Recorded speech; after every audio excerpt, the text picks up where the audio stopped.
Welcome to the Earn Every Dime Online show, where our job is to help you uncover new ways to earn a living online. Now, we do this by talking through concepts, ideas, strategies, and people that hopefully help you make more money online. On today's episode, we have Rob Heath, lawyer, entrepreneur, an all-around smart guy, talking to us about solopreneurship and being a company of one and how to think about the expansion and increase in your business as your leadership needs change. Enjoy the show. So hey everybody, welcome back to the Earn Every Dime Online show. And I'm going to tell you, we have an absolute treat today. I've got Mr. Rob Heath in the building, and I'm going to tell you from whence Rob has come is a long journey, young guy, exciting guy, but has a whole lot of stuff to tell us about business and about leadership. Rob, thanks for coming. Thank you, brother. Thank you for having me. I really appreciate it, Randy. So let me ask you this, and I want to jump right in, man, because I think it's important that as we start talking about leadership and entrepreneurship, I think there's a huge connection in the entrepreneurs needing to lead themselves a certain way. Because if their organization, or I should say when, their organization grows, going from solopreneurs, right, to now a large organization, we have seen time again where they had to bring somebody else in, right? A seasoned, and I'm air quoting over here, everybody, a seasoned professional to run the company. Why is that? Well, I think, there's two different reasons for that. And a lot of it, a lot of the work that I do helps people to understand kind of what is their goals, what are their visions, and then how to make those happen with the people that they have, right? But kind of unpacking that question a little bit, the first thing that you have to know is, what are you trying to do? Right. I love how Robert Kiyosaki puts it in cash flow quadrant, right? And he makes the kind of delineation between a small business owner and a big business owner. And a lot of times, small business owners have visions that are small business, they get to work for themselves, do what they want. So the vision is small? So the vision is small and everything is cool. At that moment, when they start getting more business than they're able to handle, they have a decision point. What a lot of people feel is, well, I have to hire people, I have to do more, I have to do this. No, you don't. You can choose to continue to have the business that you have. You can say no, right? Oh, that's good. One of the important things Gary Keller talks about in his book, The One Thing, what he says is, saying yes to something means saying no to a whole bunch of other things. Right. And if you don't get good at telling people, no, I'm sorry, I can't do your house if you're, if you're doing construction, or if you're doing, if you're a small bookkeeper or whatever, you get to your capacity of clients, and then you say, no, I'm sorry, I can't deal with you. Here's a recommendation for another person who's really awesome. That's interesting. I had a leader, a client of mine, tell me that, and she was lamenting about this one thing. She says, why didn't she tell me she couldn't handle this? Why didn't she tell me? That is, I think, very difficult for us. Now, as you guys are out there building your businesses, especially when you get into the online space, there's going to be so many new shiny things. Trust when I say this, everybody. New shiny things that you could go after. But there is, and I read that book, right? The One Thing, I read that book, and it was very informative in that why the one thing you're concentrating on is because you'll get that one thing done. Exactly. And it allows you to say no to everything else. Now, we understand, I loved economics in college, and, the opportunity costs are real. Exactly. They're real. So as, in the work that you do in your leadership space, what are you telling some of the leaders on how they need to grow up their organizations? They're going to be having to tell some people no. No, right, and that goes to kind of the second point, right? In In Robert Kiyosaki's book, he talks about the small business owner, right? You own a job. You're going to be very good at what you do, but you are limited by your capacity. The second piece is the big business owner. The big business owner wants to own a system. The big business owner has a vision, but is not going to be the prime mover in that vision. Their vision requires other people to do things. And so when you're talking about leaders who are trying to figure out how to say no and all the rest of that, excuse me, the vision dictates, and the systems that you create, everything revolves around that priority of what are the values, why is it that you do. I love Jim Collins' book Built to Last. Jim Collins, Jerry Pappas wrote this book, and one of the things they talked about was, you think of these corporations or these big companies, these big businesses, right, that everybody would love working there. You think of something like OWN Studios or Oprah, right, or Harpo Studios, right, or OWN Network, and you would think that everybody would love to work for Oprah. But in all actuality, no. The people who are Oprah's people love to work for Oprah. That's right. The people who are Tyler Perry's people love to work for Tyler Perry. The people who are McDonald's Corporation have those same values, love to work at those places. Nordstrom's, 3M, a lot of these businesses that they talk about, they have a particular culture. And you can even think about Google and Apple, right? Google and Apple have a different culture than Microsoft does. That's right. Right? Both businesses that do very well, but completely different cultures. A person that would excel at Apple would not fit in at Microsoft. Yeah. And it's okay. It's okay for somebody not to fit into your group. It's okay for somebody not to fit into your organization. It's okay. Now, you have to be careful, right? You can't be stuck with hubris and thinking that, you just are the best thing walking and your stuff don't stink, right? But at the end of the day, if you know where you're going, if you know what you're about, and you know that your systems, your processes are congruent with your values, it's okay to get somebody and say, you know what? You're a great person. You have great talent. But I think your talents are better served somewhere else. For where the organization is going. So now we start thinking about these solopreneurs, right? And we start talking about, as I talk about in Earn Every Dime Online all the time, is that, listen, these online companies can grow very, very big, right? Because, you have the capability of growing a situation because it's on the internet in a whole different way than if it were a storefront, if you will, or using the retail model, right? So your revenues can grow, and therefore your needs can grow, right? So why I wanted to have this conversation today was I wanted to bring in the ideas of solopreneurship, right? You starting a thing, and then giving you the leadership perspectives, right? And some of the things that we talked about off mic was about your military background, right? So, and that was a fascinating conversation. I loved it, and I want to share it with my audience today. Is how in military, what you had to do, you had to take whatever you got. That was your job, right? And that was, I want to unpack that a little bit. When you say take what you got, all right, what does that mean? Right. So I was a Marine Corps officer for 8 years, 4 years active, 3.5 years in the reserves. And during that time, I got to, one of the cool things, I was a lawyer in the Marine Corps, but I was also company commander in the Marine Corps. And one of the things that the Marine Corps is by far, and I'm biased, but I think that the facts will bear out, Marine Corps is the best leadership training academy on the planet. And one of the main reasons why is because the Marine Corps is a leadership training academy of no excuses. You're going to get the job done. You're going to figure out how to get the job done. And it's expected, it's understood, and everybody is kind of singularly minded about the fact that we're going to figure out how to get the job done. It is not acceptable to say, well, I had this problem, and that's why you couldn't get it done. One of the things that you have is a personnel problem, right? You have a limited force. We're a volunteer force. We're not a draftee force.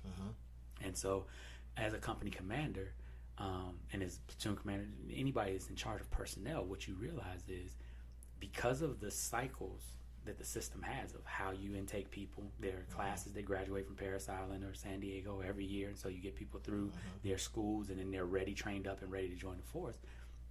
You don't have just, personnel waiting, beating down the doors.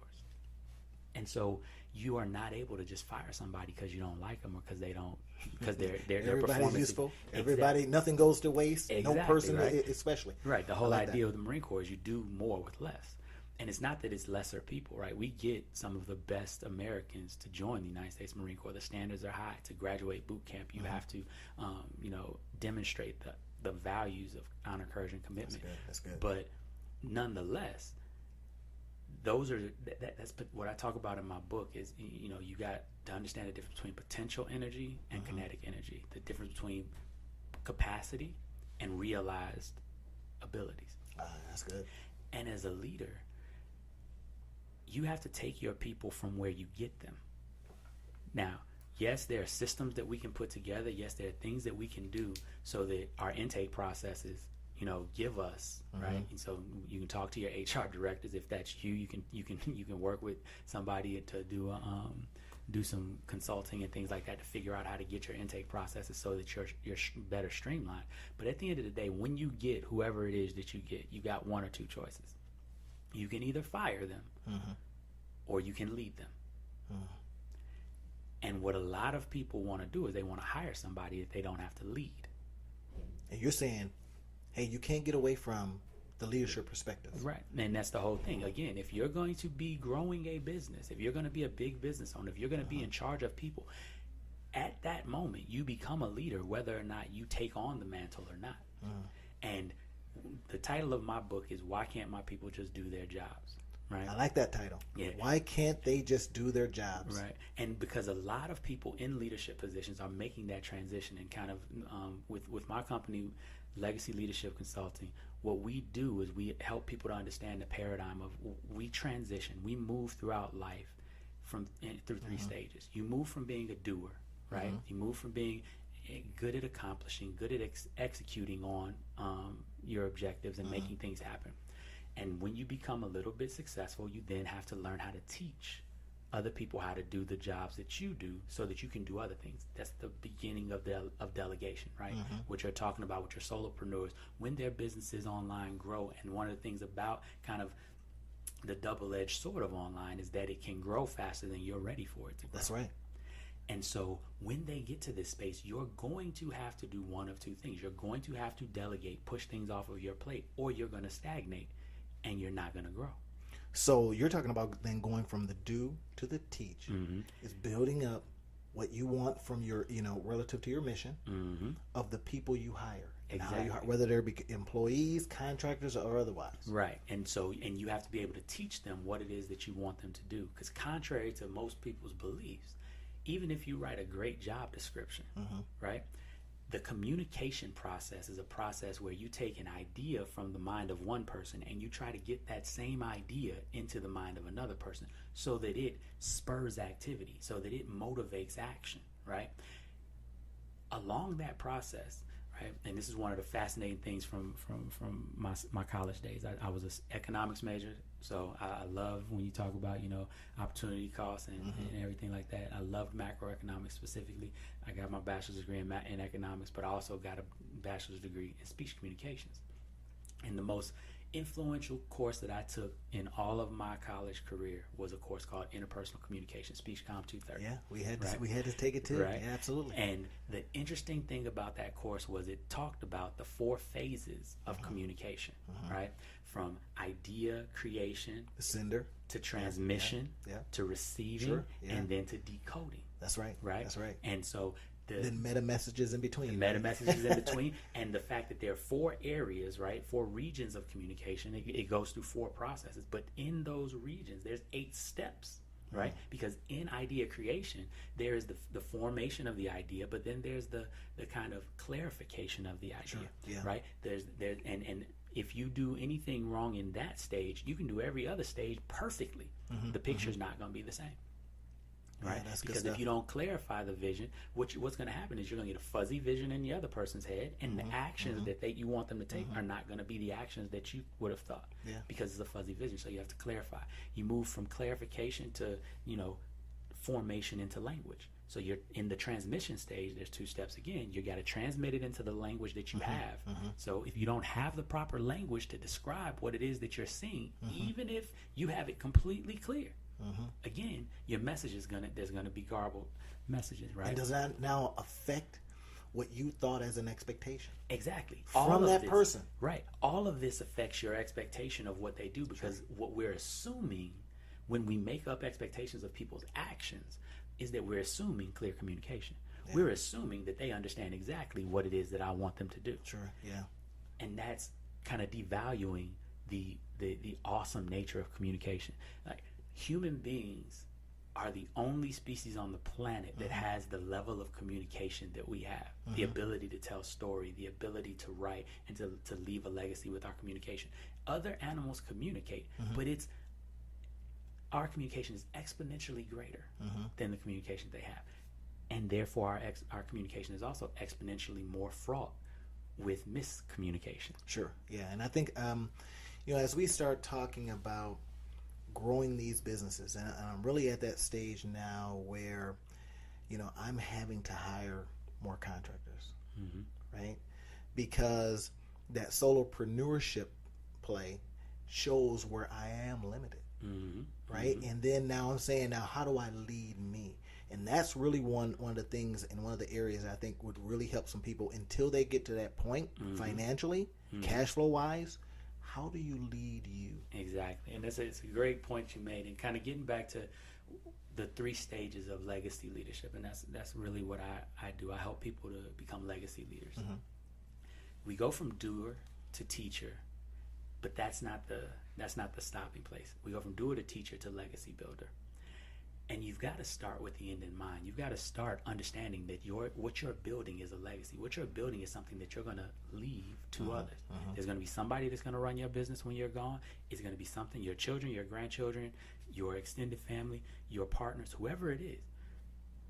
But whatever this vision is, it's not just about the here and now. It's not just about right now. So you got to begin with the end in mind. And in leading yourself, there's another book that's phenomenal that I love in this regard. It's The E-Myth by Michael Gerber. Sure, yeah. And one of the things that he talks about in the book, and you'll remember this, is you have to begin your business without yourself being the technician. Not thinking that you're going to be the person that's doing the books. Not thinking that you're going to be, if you own a sandwich shop, not thinking that you're going to be the person that's making sandwiches. You're starting your business thinking about it from the position of the person who's going to be making the sandwiches in the future. That's right. The replacing you perspective. The person that's going to be replacing you. How do I set this up so that it's effective and efficient for them? And what's important about that is you begin to examine your expectations from the beginning. When I teach my leaders, I take them through what's called my empower process, right? And that's how we get from that step of doing to leading. And then after that, we go through our legacy leadership boot camp, and that's when we start really focusing on legacy building. But in the empower process, the first step is to examine and evaluate your expectations. You have to take inventory of who you are, what are your strengths, what are your weaknesses, what is the unique thing that you bring to the business, what is the thing that you are indispensable for. You have to understand that for 2 reasons. The first thing is so that you make sure that you spend the bulk of your time in that place, because that's where you're going to get the best bang for your buck. But the second reason is so that you let go of the emotional attachments to all the stuff that is not that, so that you get comfortable with preparing other people to do those things. Because sometimes as solopreneurs, we get attached to, nobody can do my books better than I can. I'm pretty sure that somebody that went to school for 4 years can do it better than you can. You say that, and it's interesting. I collaborate constantly, right? And that was a hard thing for me. But now I've decided that that's the best thing for my business, right? Releasing the attachment to the outcome that you spoke about. So, and I just, literally right before we started, I got a text from a collaborator. And she says, I need to see the slides, all 68 of them. So I can send them out to have them, looked at, copywritten. And I'm thinking, wait a minute. I don't want to let go of my baby. Those are your words. Those are your slides. You put them together. You know what I mean? So I had to pause and say, what is best for the product? Right. Not what I feel or what I want to hold on to, but what can I release? So like you said, you have to release that attachment. Right. so that you can maybe get the best eyes on it. Exactly. And that's the whole thing. Being able to recognize where you're strong at and to own that space, but being able to recognize where you're weak at and to own that weakness. That's right. It's okay to not know everything. As a matter of fact, in Think and Grow Rich, right? And in Rich Dad, Poor Dad, Robert Kiyosaki talks about it a lot. In Think and Grow Rich, Napoleon Hill talks about it. You should not be the smartest person in the room when you have your business team together. Right. If you're the smartest person in the room, you have capped the growth of your business. That's right. That's good stuff. And it's so interesting when we look at, collaboration or putting stuff out. One of my mentors had told me this, and now I give you the background. I'm a recovering perfectionist. So you too, huh? Yeah, exactly, right?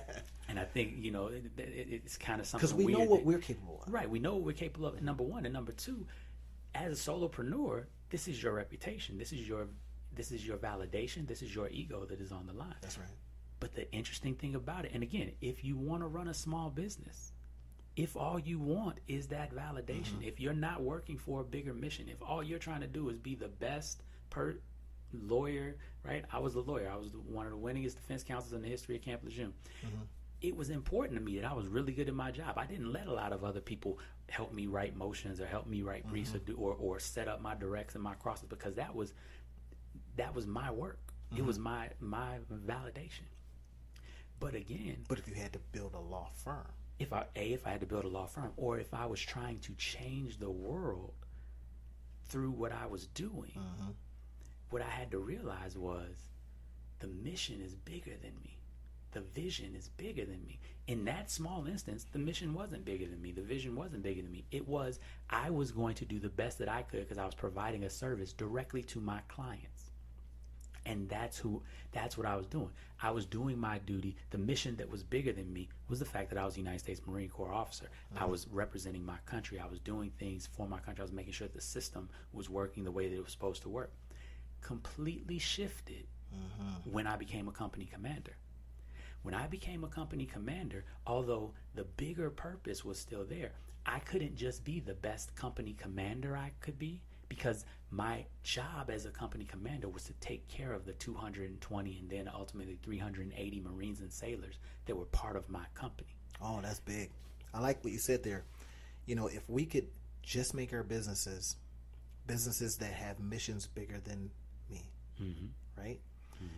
And that's a good book title. The mission is bigger than me, or bigger than you, right? Bigger than you, and then you talking about it from your perspective anyway. I like dropping dimes too, right? Yeah. No, so that's tight. And now you can bring in all that experience and bring in all that conversation, and then you already maybe have a ready-made audience, and then maybe the book sell. You're selling this to the Marine Corps, blah blah blah blah blah, from your experience. Anyway, so we're just talking ideas too, right? So we can't help doing that kind of stuff, and we just want you guys, as you're listening out there right now, right, in Earn Every Dime Online land, as you're building these things out, think about building that business with the mission being bigger than you. Who's it for? Now, a lot of people talk about getting to your why. Right, Simon Sinek. Yeah, he talks about getting to your why and talking about zeroing in on that, and that will drive you, that will get you up in the mornings, right? But then you also have the contrary idea whereby people build systems, right? Now, we know McDonald's has the wonderful system that whether you're 9 or 90, the system dictates, right? So now that's contrary to that skill level part. The system now is in place whereby you come in, you do these things, they get done, boom, we have a product. Right. And the thing that I guess I'll push back just a little bit on the idea that it's contrary. The whole purpose of the system is to support the vision. What a lot of people do is they put the cart before the horse. They create the system before they know what the vision is. Oh, that's good. And what winds up happening, therefore, is your feedback loop is all messed up. Because if you don't know where you're going, you don't know whether or not you're getting there or not, right? If I want to go, we're in Grand Rapids right now. If I want to go to Chicago, I know that I need to go southwest. That's good. Right? Yeah. But if I don't decide that I want to go to Chicago, I can You make go the most southwest and end up elaborate anywhere. driving plan that I've ever awesome. made. That's I can good get a stuff. great car. I can get a great driver. I can put gas in the car, the best fuel that you can think of, right? I can make sure that I've blocked off whatever roads. I can have connections with everybody so that I will never have any traffic anywhere I go. But none of that will do anything for me until I decide where it is I'm going to go. And that's one of the key, I think, takeaways, right? I was listening to Bedros Keuilian, and he talked about when you're getting ready to begin a thing, write the copy. And at first I was like, what do you mean? Why would you write the copy? You don't even know what you're... He said, but the copy now starts driving some of the things that you can hit as benefits, right? So writing out where... It's kind of like writing a plan. Yeah. Where do I want to go? Exactly. It Right? all starts with Bring your in the vision. cynic stuff that says, why do I want to go? What's going to continually motivate me? How best can I get there? Systems, right? And we start thinking about this stuff now. When we start bringing in motivating to action, right? And I want to touch on this a little bit. What is going to continually motivate the entrepreneurs out there when they hit a level? Let's say you put your goal at, I want to become a part of the 2 comma club, and you hit 2 commas, right? Yeah. The ClickFunnels guy is big on that, right? Yeah. Hey, here, we're part of the 2 comma club, and let me tell you a little bit. So, what happens when you hit it? Right. How do you re-goal? Well, a lot of that again is starting with vision, right? You've got to start with where you're going, and anybody that's ever been successful at anything, right? Like throughout my life, I've done a number of different things, and I talk about one of the reasons why I'm called to serve the people that I serve is because of the fact that I too have walked this path, right? I was the solopreneur.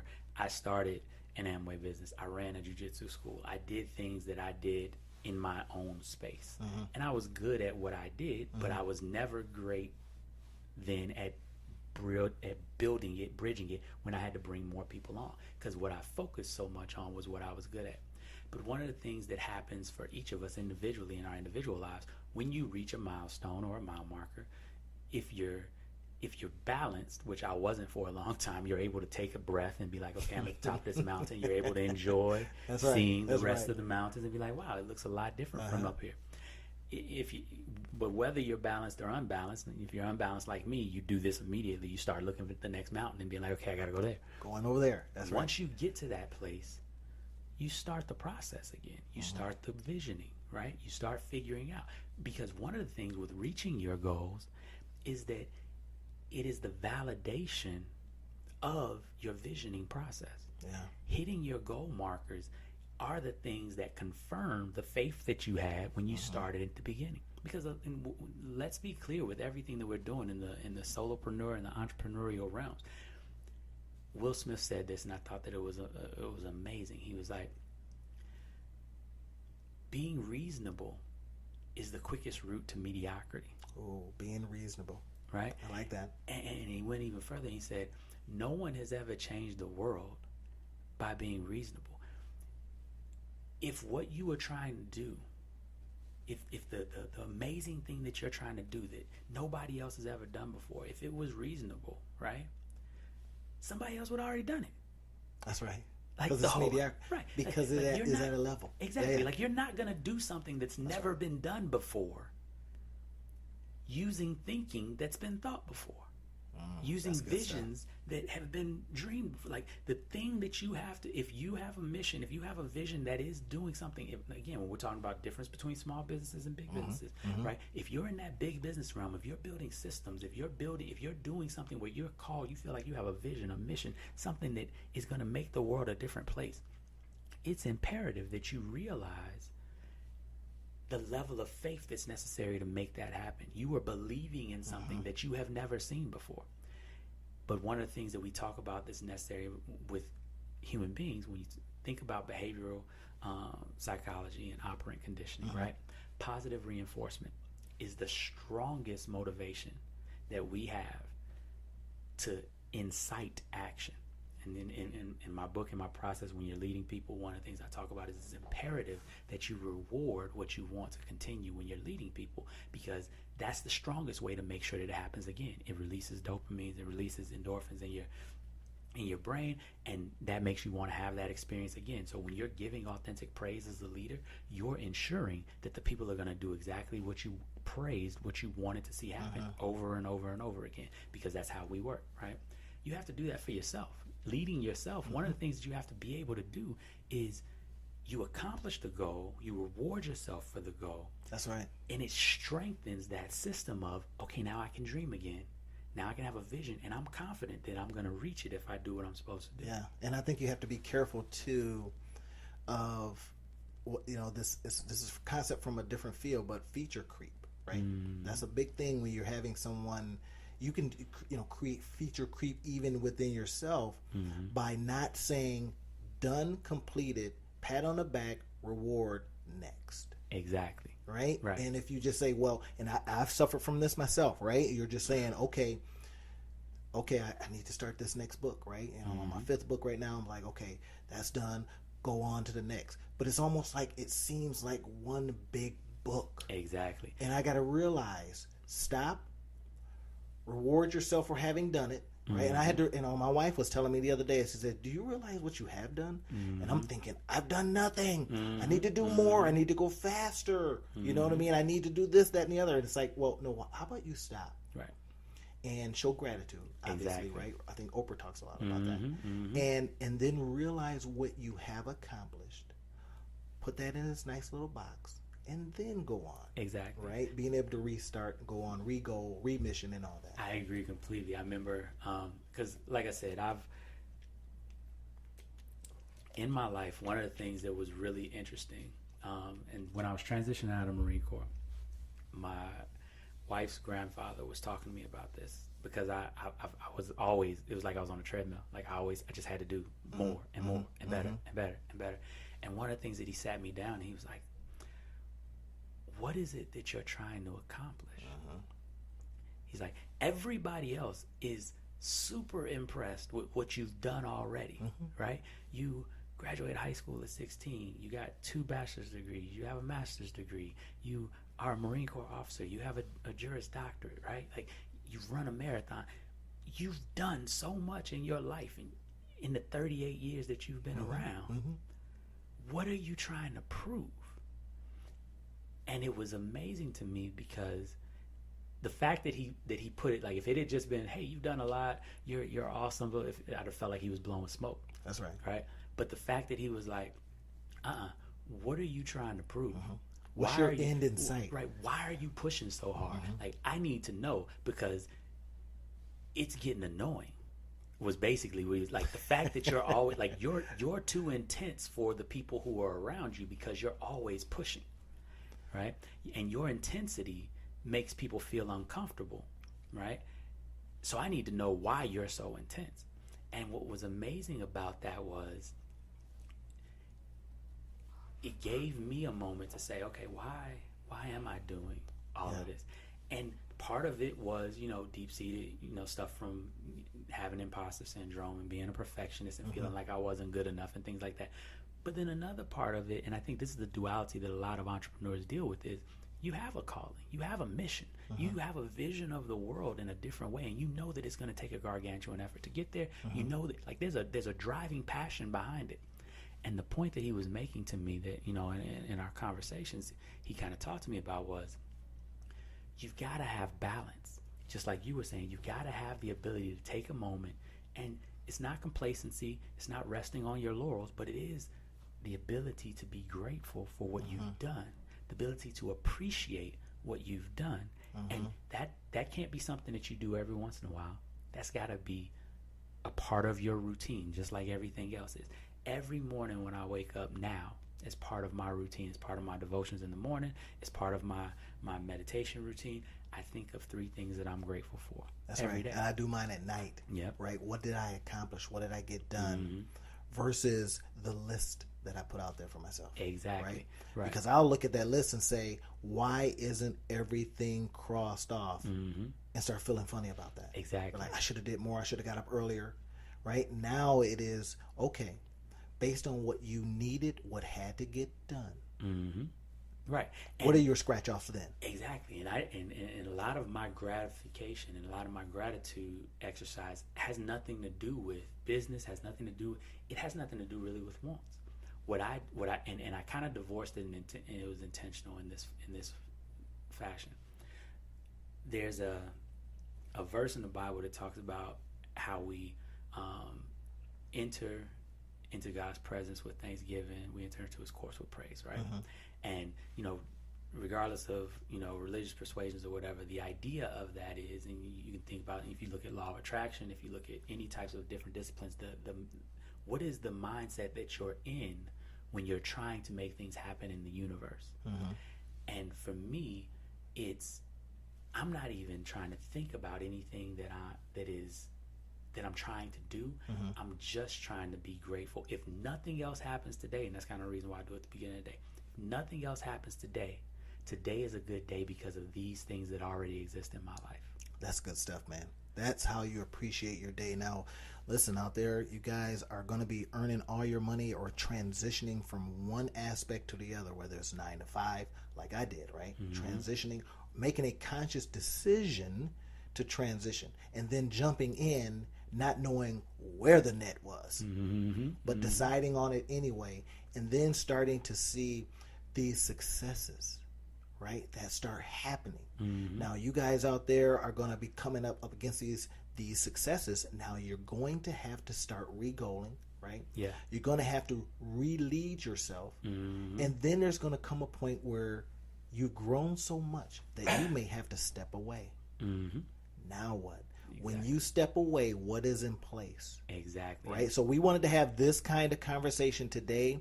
I wanted to talk to Mr. Heath here and get his perspectives on why he's driving the way 38 years. You guys heard that, right? And the things that you've been able to accomplish. Now, you started early, right? And I think they tell investors, start early. Yeah. Right? And this is how we met. Our money people, put us together because they thought, hey, there's some synergy here. You guys could create something interesting, right? But at the same time, we're individuals, right? We're cavemen. We want to just hit everybody over the head, take it home to our cave, right? We've got to, I think, get past some of that. And you out there working in your rooms are gonna have to get past that kind of stuff too. Oh, definitely. Get out there, reach out. There was a group that you're in. I want to, if you can speak on that, that speaks to how you get out, sharing different ideas. Can you talk about that group? Yeah. So one of the groups that I'm in is, and I think this is the one you're talking about, Tip Club. Yeah, Tip Club. Yeah. So I'm the Grand Rapids president of Tip Club, which is a business networking organization. But we have a meeting once a month where we talk a lot about, what are people's businesses doing, what's going on. And you get people who have been in business for 30 years, you get people who are just starting out in business. And ultimately, the goal of the organization is to do two things. It's to provide an atmosphere where businesses can help each other, but also not just from a kind of client-to-client perspective, but also from a mentoring perspective. As a matter of fact, the person that I met Randy through, who is also my financial planner now, is David Thaler, who is a member of the Tip Club, and him and I wound up talking. He's also he's a former Air Force captain, and we talked about being veterans and things like that, and just hit it off. And I've learned so much from him just in the couple months that I've known him, and that's how that process works. And I wanted to. There was a point that you made that I want to refer back to really quickly, though, where you're talking about how there comes a point where you're going to have to leave, right? And it's important that we all realize that exists for everyone, right? It's just like, Siege, man, there's a time to die, right? Like, everybody's gonna not be here at some point in time. Like, death and taxes, those are the two things that we are certain of, right? And I think that a lot of times when we start businesses, when we start everything else, and this is just something this is the crux of of the movement that I want to start. It's the idea of legacy. It's the idea of legacy building, legacy leadership, right? It's in all of my companies. the name legacy somewhere is involved there, because the idea is, what are you leaving, right? Proverbs 13:22 says, the wise person leaves an inheritance to their children's children, right? And I was really moved. Steve Harvey tells the story of a time when he went one of his best friends, went to visit his grandmother in the hospital. She was on her deathbed. They were going to visit her and talk to her, and she was saying, she was talking to her grandson, not Steve. He was just kind of in the room, fly on the wall. She was saying, son, I want you to think about, do you know who your granddaddy is? And he was like, nah, Mima, I don't know him. I never met him. And she was like, what about your great grandpappy? What's his name? And he's like, I don't know him either, Mima. I don't know him. And she said, you know why you don't know them, son? And he was like, I never met them. She was like, the reason you don't know them is because they never left you anything. Nothing about them except for the fact you exist. It's the only thing that they left you. And basically the message that she gave him was, make sure that when you have children, make sure that in the people in your life, you leave them something. You build enough so that you leave something to them. Make sure they know your name. And Steve Harvey explains that, that was a life-changing moment for him. That's significant. It changed what he wanted to do. He wanted to make sure that his grandchildren and his great-grandchildren knew who he was because he left something for them.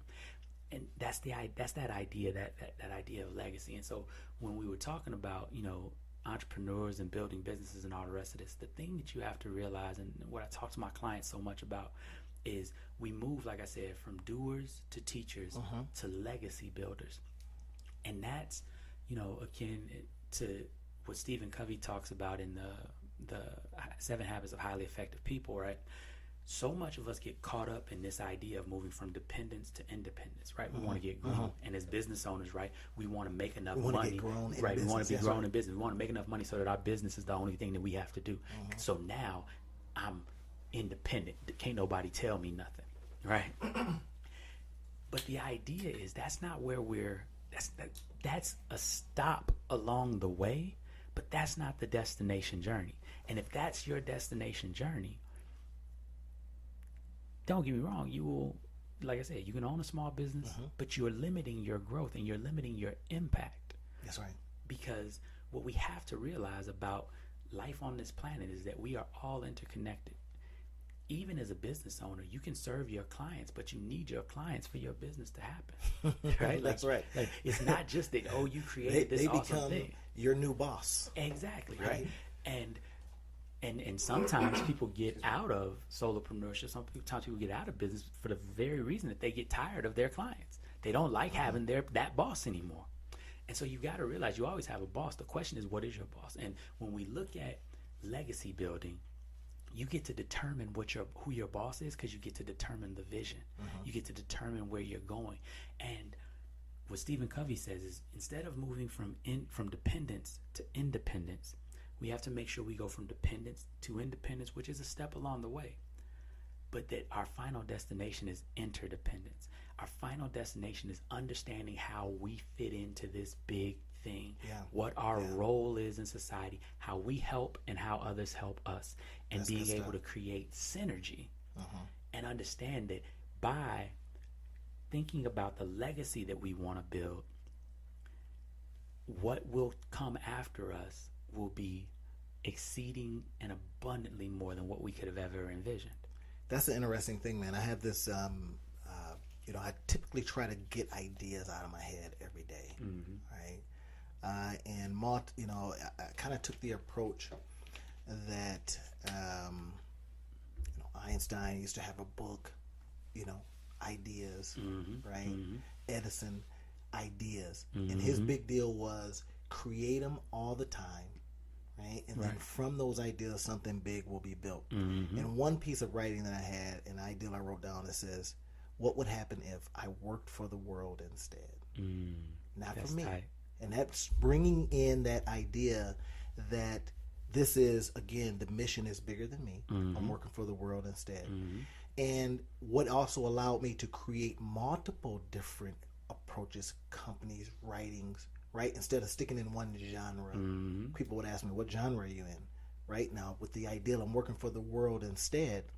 I'm in the genre where I believe I can be of most use. So my books are different things, right? Now I know that goes against, book writing, perspectives, but sometimes, that higher power is saying, I need you to say this, or I need to say this through you. Through you, right? In your way, and in your style. That's the beauty of, like, I love the way you said, I'm working for the world, right? At the end of the day, I'm a fundamental believer in we all have greatness within us. Mm-hmm. Everybody was created and put on this planet for a reason. When I go and speak at schools and with young people, I talk to them all the time. I have a speech that talks about you are a miracle, right? And we talk about the amazing odds that exist with regard to being who you are, right? There are over 700 trillion known planets in our universe. Mm-hmm. Right? Known, right? Exactly, known. And of those 700 trillion, one of them do we know that has life. Now, we can have discussions about whether you think there's aliens or not. I'm talking about what we know right now, right? 1 in 700 trillion. But then if we just take it, let's just look at Earth. Mm-hmm. 400 trillion different species and types of life, mm-hmm. of which human beings are one, mm-hmm. right? And you look at, just the odds of you being the child that you are. If you have brothers and sisters, you know that y'all are different, right?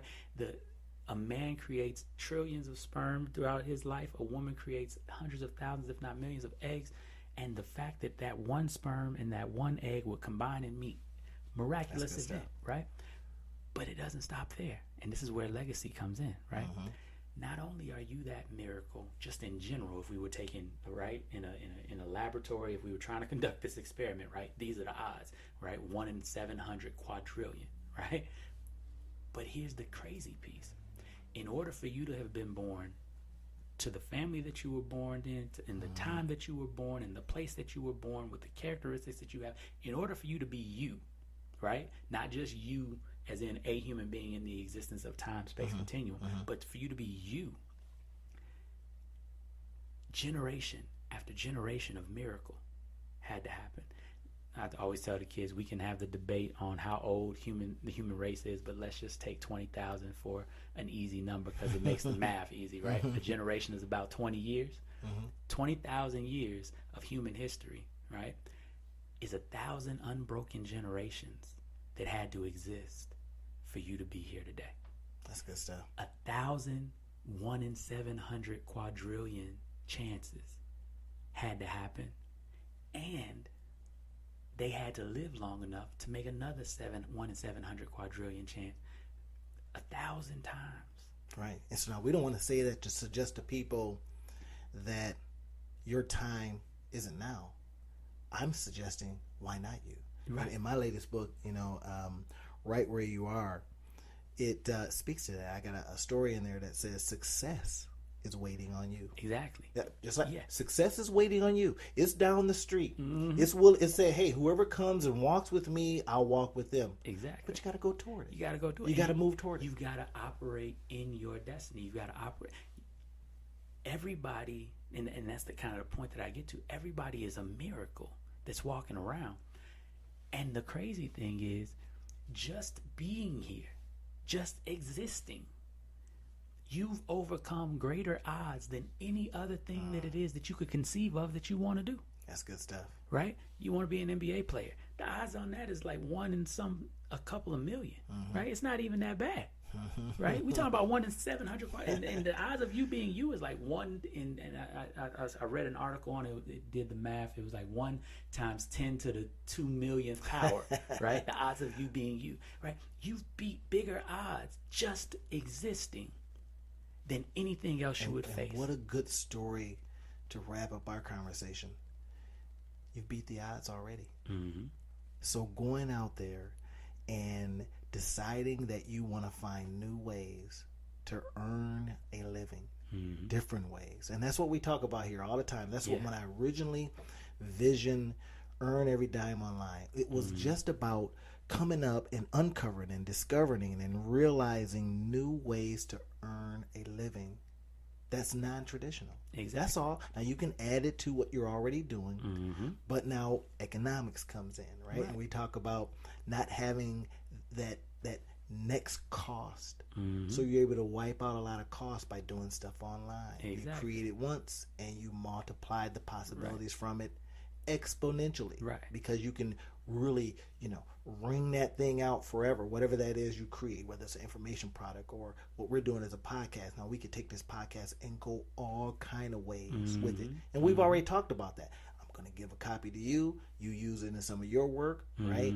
I'm going to have a copy over here. It can be translated or translated and transcribed. All these things become possible because you decide to step up and do something different than the traditional 9 to 5. Exactly. Right? Now we start talking about leading yourself to greater things.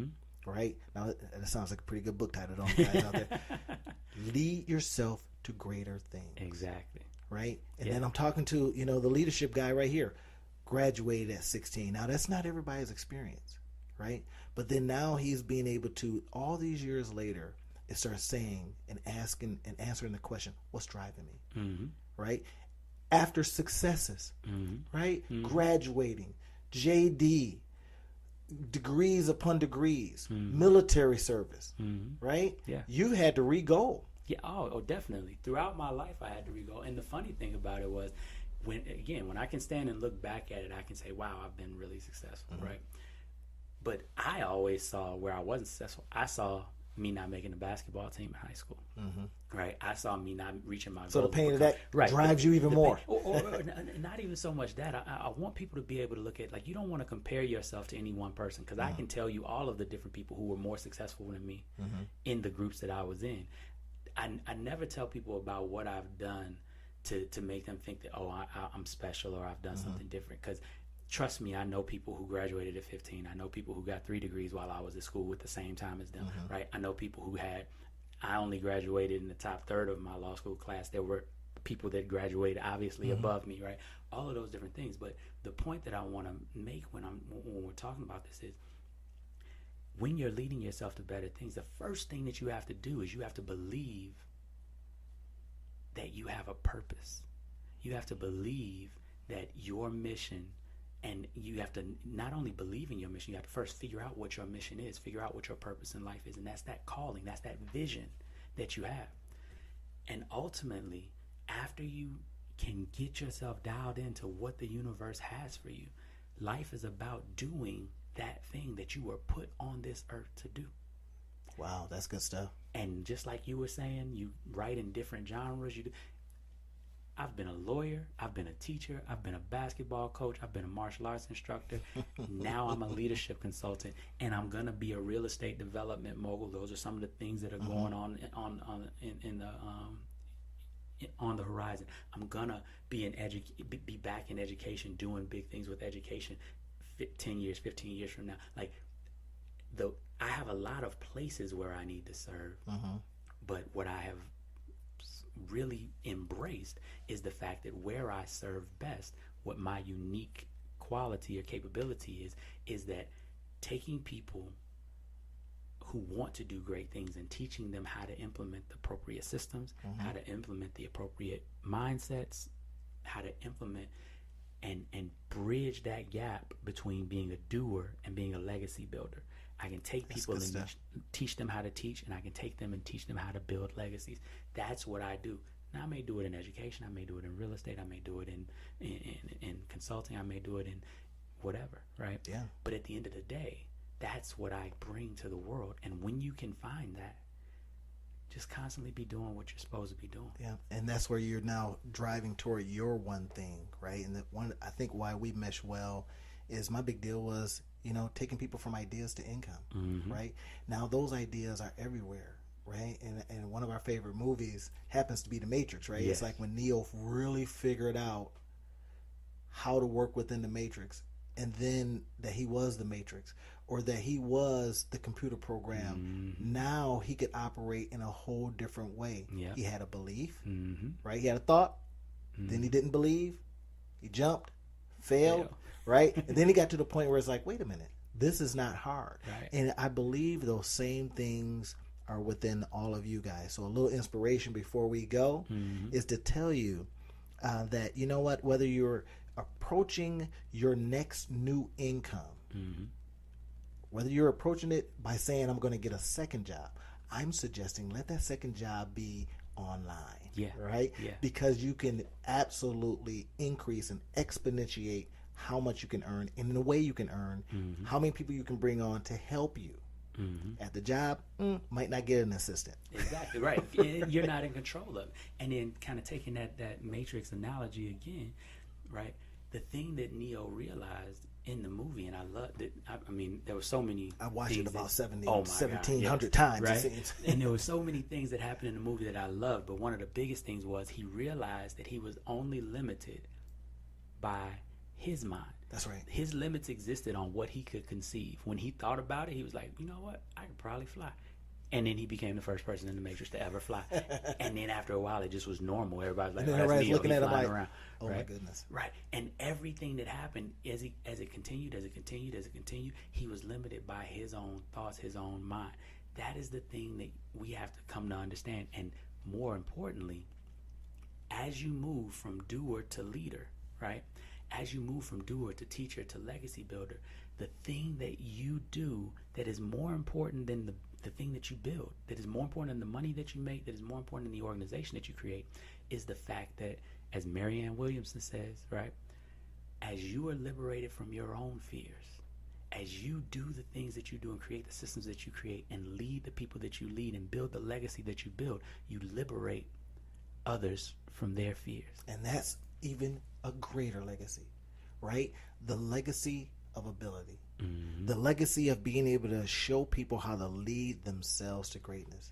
And hopefully this conversation today has led you to a different way of thinking, right? So before we go, where can people find you? All right, so one of the big things, and my mentor is really big on me not having a big presence right now until everything gets out. So my website is www.robertheath.co. That's .co, not .com. A lot of people mess that up. It's just the CO, like company. But you can also find me on Facebook, Robert Heath, and you can also find, and for all of Maybe your they can listeners, drop an email. Right, they can drop me an email at robert@robertheath.co. That's the best way to get to me to find out what's going on. I've got, like I said, the book coming out. If you want to get an advanced reader copy, we can make that happen. And then I've got a couple of programs that'll be coming out as well. And I've got a Facebook group that is launching, Empowering Leadership. So that's something that you'll want to be looking at as well. So robert@robertheath.co. Again, robertheath.co. C-O. Rob, I appreciate you coming on the Earn Every Dime online show. You have dropped some jewels, and we would talk all the time. Just in the short time we've met each other, right? And we were just coming up with this awesome stuff. And I says, man, we got to get this out to the people that can use it, pick it up, and say, this nugget is going to be worth way more than when I heard it, as you now exponentiate it too. All right, so this is Randy Otterbridge for the Earn Every Dime online show. I've had Rob Heath on, and I certainly appreciate everybody out there listening. Definitely. Go forth and make money. Awesome. Thank you for having me, brother.